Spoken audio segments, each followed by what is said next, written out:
Class 10। Hello, good morning, good afternoon. आप पढ़ रहे हैं globalisation in national economy, globalisation of the national economy और इंडियन इकोनॉमी आल्सो। तो इसमें कंपटीशन रहेगा, अनसर्टेन एम्प्लॉयमेंट। आज ट्रेड में बढ़ता एक कंपटीशन, बढ़ती मतलब प्रतिस्पर्धा और अनइवन एम्प्लॉयमेंट। ठीक है, एम्प्लॉयमेंट मतलब जो रोजगार है वो एक अनइवन है, अनइवन डिस्ट्रीब्यूशन है। जो लोग अपर है या जो लोग एक कहना चाहिए कि इंडस्ट्रियलिस्ट लोग हुए हैं, इंडस्ट्रियलिस्ट कहें या हाई लैंडलॉर्ड है, तो they having a proper jobs and high skill also. India में सबको एम्प्लॉयमेंट देने का प्रावधान नहीं है, बोलते हैं हाई स्किल्स चाहिए, है ना। लेकिन यहाँ पर कम से कम 90% लोग जो है अनऑर्गेनाइज सेक्टर में काम इसीलिए कर रहे हैं क्योंकि अनइवन जॉब्स डिस्ट्रीब्यूशन है, असमान रोजगार का वितरण है, इसीलिए यहाँ पर यह समस्या हो रही है, एक समस्या जो है क्रिएट होती है। देखो, globalisation and the pressure of the competition have significantly change lives of the worker faced with growing competition. Most employer these days refer employee workers flexibility. This means job workers longer no longer secure. देखो, यहाँ पर एक तरफ जब हम competition को बढ़ा रहे हैं तो एक तरफ अब वर्कर्स के लिए कंपटीशन हो गई, यानी वर्कर्स के लिए प्रॉब्लम हो गई, इसलिए हो गई क्योंकि यहाँ पे मशीन का प्रयोग होने लगा। ऐसा कह सकते हो, मशीन जब प्रयोग हो जाएगी तो ये वर्कर्स जो है वर्किंग आवर इनके बढ़ाए जाएंगे क्योंकि इसके बराबर काम नहीं करेगी। जाहिर सी बात है, इंग्लैंड में जब पता है कि क्लॉथ का मैन्युफैक्चरिंग, टेक्सटाइल मैन्युफैक्चरिंग का जो काम होता था, तो जो बिचौलिया था, जो बिचौलिया मतलब जो कहना चाहिए कि बिचौलिया क्या कहते हैं, जो मीडिएटर होता है या कॉन्ट्रैक्टर होता है, ठीक है, वो पहले उन्हें कच्चा माल लोगों को देता था और उसको हुआ या जब मशीनें आ गई, जब कंपटीशन बढ़ गई, तो उसने अब काम किसको दे दिया, मशीनों से बने कपड़े बेचने लगा वो डायरेक्ट। रॉ मटेरियल्स मतलब रिसोर्सेज उसको नहीं दिया, लोगों को नहीं दिया, तो लोगों के रोजगार छूट गए। This is a competition and uncertain employment. अब उन्हें प्रॉब्लम नहीं होगी, लंदन की इवन बात है, ब्रिटेन की बात है कि जो है ब्रिटेन में बढ़ गया कंपटीशन और वही पूरी दुनिया में भी बढ़ा। आज भी हम लोग देखते हैं कि जो काम वर्कर से होता है वो मशीन से होता है, तो आज जो है लेबर की कंडीशन खराब हो गई, वर्कर्स की कंडीशन खराब हो रही, उन्हें ज्यादा काम करना पड़ता है कम पैसे। India exporter dealing in a garment industry glorious get orders from large MNC in Europe and America. देखो, भारत की एमएनसी, इंडिया की जो एमएनसी है, इंडिया की multi national corporation MNC, Bharat की बड़ी बड़ी मल्टीनेशनल कारपोरेशन को एक्सपोर्ट के ऑर्डर लगे होते हैं, ऑर्डर्स लगे होते हैं, है ना, अमेरिका में और यूरोप में। तो कहीं ना कहीं अगर यहाँ पे एक तो अगर एक तरफ से कहा जाए कि स्टेप कंपटीशन अच्छा है क्योंकि यहाँ पे कंज्यूमर को फायदा हुआ, कंपटीशन बढ़ा, मशीनें आई, तो कंज्यूमर को कैसे फायदा हुआ, क्योंकि क्या हो गया, गुड्स बिकम चीप। जो प्रोडक्ट थे या जो सामान था वो कैसा हो गया, सस्ता नहीं हो जाएगा, सस्ता हो जाएगा। आज अभी ट्रेड चलता था सर्दियों में, उसका वुलन वाले उसका स्वेटर का जो हाथ से बनाते थे, उसमें लागत ज्यादा आ जाती है, अच्छे भी नहीं होते। तो मशीन से बनी चीज सस्ती भी होती है और अट्रैक्टिव भी होती है, अच्छी भी होती है, इसी और सस्ती भी होती है, चीप होती है, चीप अट्रैक्टिव एंड गुड। सो यहाँ पे कंज्यूमर टेकिंग एंजॉय, लेकिन कहीं ना कहीं लेबर के लिए परेशानी है। These large MNCs with workers worldwide network for the cheap goods, वही लिखा हुआ है आगे कि इस तरीके से लिखी थी आपने कि चीप गुड्स कहाँ वर्ल्ड वाइड देते हैं पूरी दुनिया को, पूरी दुनिया की अलग अलग जगहों पर हम मल्टीनेशनल कारपोरेशन के तहत ये माल को एक्सपोर्ट करते हैं और पूरी दुनिया को सस्ता देते हैं, क्योंकि ज्यादा से ज्यादा कंज्यूमर इसमें कनेक्ट हो जाते हैं। To get this large order, India's garment exporter try hard to cut the whole cost. The cost for raw materials cannot be reduced. Exporter try to labor cost. देखना, अब एक बार हम लोगों ने पढ़ा था कि ब्रिटेन में कॉटन टेक्सटाइल एक जो जाते थे, कॉटन मैन्युफैक्चरर जाते थे ब्रिटेन, उन्हें बड़ी परेशानी हो रही थी। इनको कॉटन के किसानों को, या कॉटन के किसानों को नहीं, कॉटन मैन्युफैक्चरर को, उन्हें कहिए साहब स्टॉप कराइए, बाहर से आने वाले को, बाहर से आने वाले कॉटन का आप रोक लगाइए, कॉटन कॉटन मैन्युफैक्चर नहीं आएगा। तो सरकार ने क्या कर दिया था, टैक्स इंपोज कर दिए, टैक्सेस इंक्रीज कर दिए।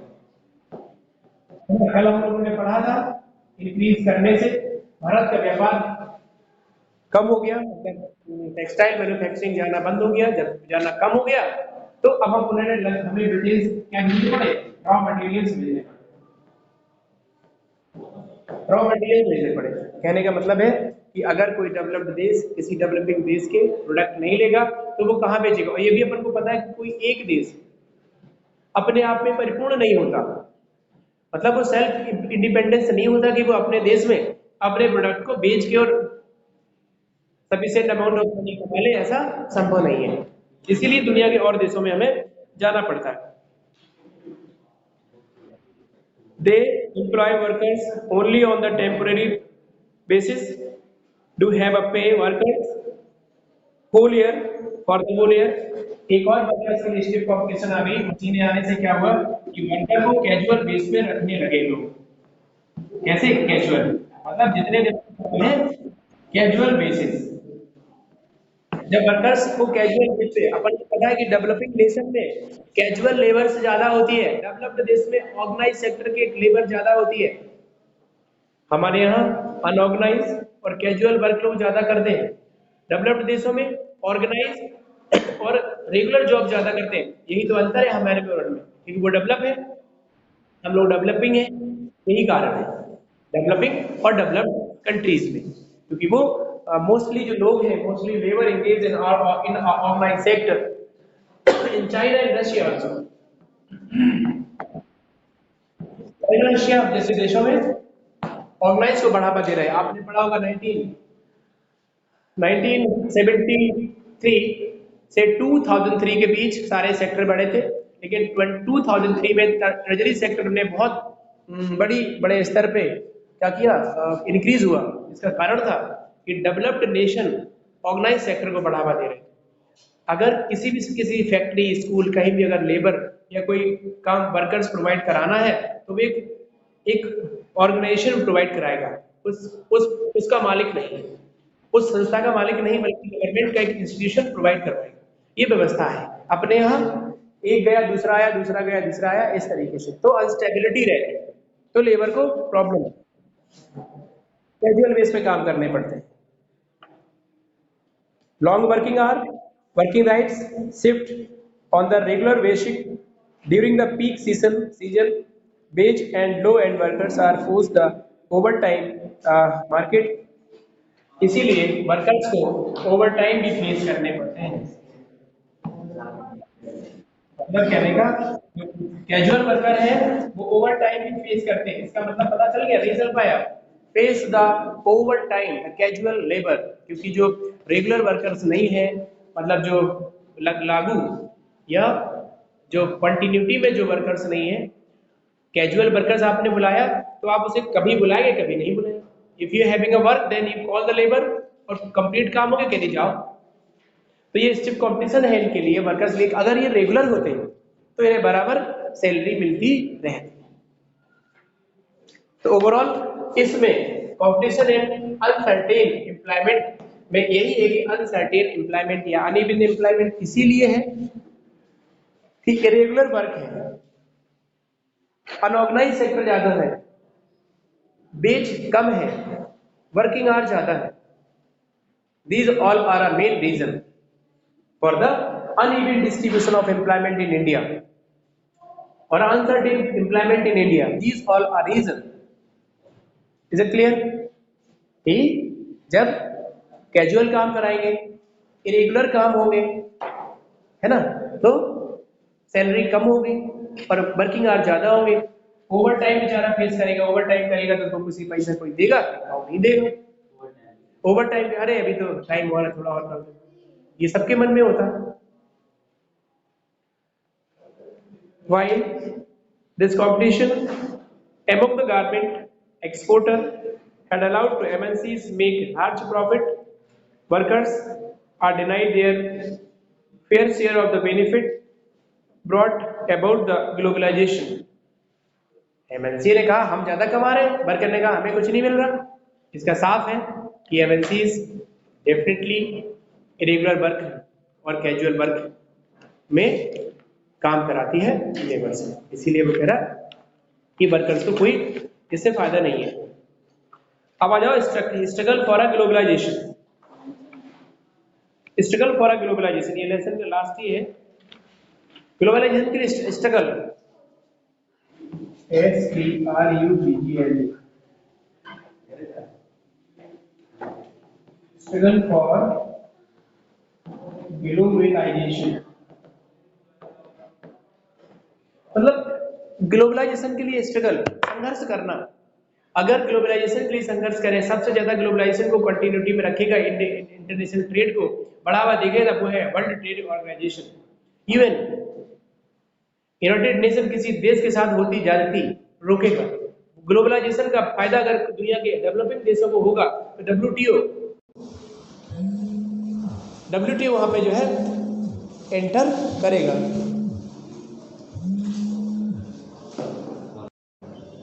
और क्या कह रहे थे? 2 बजे का कार्यक्रम है, बता दें कुछ नहीं।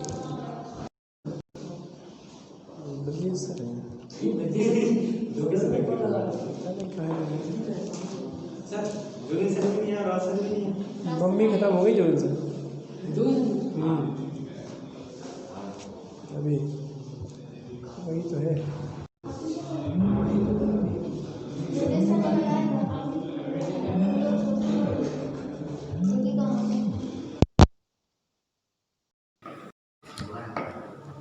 हेलो, हाँ आप निकल गए क्या? ठीक ठीक ठीक, बता दे रहे, ठीक है।